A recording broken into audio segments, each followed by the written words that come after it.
Are we expecting more tweets on this subject? Well, he has tweeted since that, but we should really start with the gravity of these tweets he put out this morning. Now, every day, as Kevin knows and Cheryl knows, you expect some type of barrage, but to accuse the former FBI director, basically overtly threatening him, saying that their conversations might have been taped, impugning his integrity, suggesting that he's potentially leaked out these conversations at a dinner about whether or not the president was actually the subject of a current investigation. That brings it to a whole new level of seriousness. Had that not happened this morning, we'd spend another day discussing the hows and the whens and the whys of his firing and sort of the misinformation that came out of the White House. Instead, we're at a situation where the sitting president of the United States is threatening, actually, the former FBI director. Kevin Cirilli, the former FBI director, doesn't seem to me to be a person who might be cowed by a tweet from the president, particularly now since he really has nothing to lose. Vonnie, I totally agree with Megan, because look, the bottom line is that earlier in the week, the sources that I was speaking with suggested that President Trump was not going to appoint a political pick to lead the FBI. Now we're hearing it could be Representative Trey Gowdy. Now, of course, this is someone who is beloved within conservative circles as well as Republicans, particularly for going after former 2016 Democratic nominee Hillary Clinton. But the underscores of that in particular, because the next question is, will Hillary Clinton now face charges as a result? That is what they're baiting right now. Cheryl Bolen at the White House. It doesn't seem to be a White House that's particularly concerned with optics. Is there any effort today to sort of walk back some of what happened on Twitter this morning?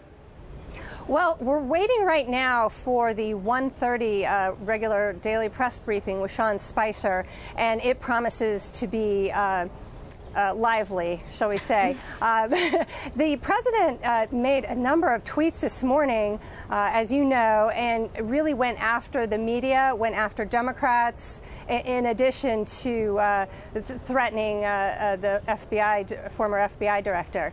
And so it's he's on the attack, he's on the offensive, and he's not backing down. Megan and Kevin, we haven't heard anything from James Comey yet. Has he hired advisors? Is he talking to people perhaps within the FBI community or without? Look, when James Comey exited, he sent out a letter to internal staff that was just a complete class act move in terms of what was in that letter, how proud he was to serve, saying, please do not dwell on the circumstances surrounding my firing. Please continue to serve this institution. It is what made me happy. If you continue to serve the best interests of the American people, you too will be happy. But look, he has a lot of detractors. He was unpopular on both sides of the aisle with some figures, but he's a lot of big supporters out there, and expect his story to get out there, his side of the story to get out there as well. The circumstances, whether or not, why would a sitting FBI director tell the president, no, you're not under investigation, not once, not twice, but 3 times, as Donald Trump claims?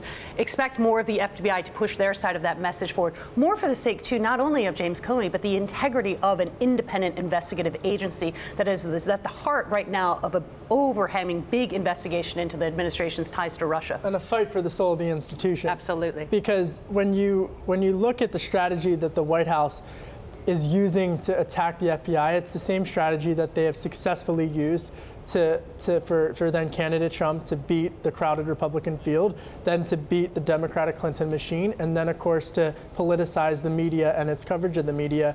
But to Megan's point, look, next week, I would argue that former Director Comey's messaging has been much more cohesive than the messaging coming out of the West Wing, because they are not speaking from the same page as the NBC interview with Lester Holt and President Trump illustrates. Next week, Director Comey will be on Capitol Hill. He will be meeting with the U.S. Senate Intelligence Committee.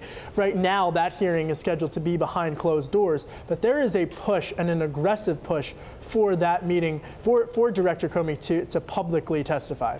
And we know that Deputy Attorney General Rod Rosenstein is not stepping down. He's staying in his place. Cheryl Bolen, who's at the White House. What about the potential incoming FBI director? We hear there are as many as 11 being considered. It must be very difficult to interview for that post at the moment. Well, and what Kevin said was that the messaging coming out of the White House is very mixed, and different messages from different surrogates, and it's not at all clear what the strategy is.